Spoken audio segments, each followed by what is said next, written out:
تجي لاكعه وهيك حامضه والتمن بيها ذايب من جوا وبالسلق والخضروات، ويلوموني بحبها. دولمه على طريقتي الخاصه. كيلو الا ربع تمن، نص كيلو لحم مفروم، بصل مفروم ناعم، وكرفس مفروم ناعم، شبنت مفروم ناعم، وطماطم مفرومه ناعم كلش، وعندنا الباذنجان، 3 ملاعق دبل معجون، ملح، كمون، فلفل اسود، بهارات مشكله، ليمندوزي، ملعقه دبل سماق، ليمون فريش، خلطه معدله.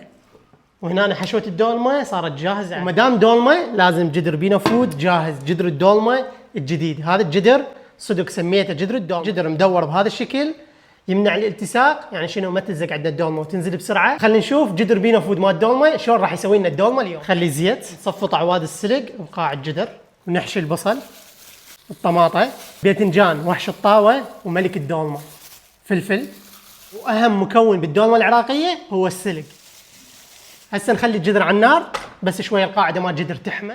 ملعقتين معجون، زيت زيتون، عصير الليمون، ملح، لمندوزي، شويه فلفل اسود، 7 بهارات، شويه كمون، مي حار. ما نحتاج صوص هواي للدولمه لان الخضروات مليانه مي.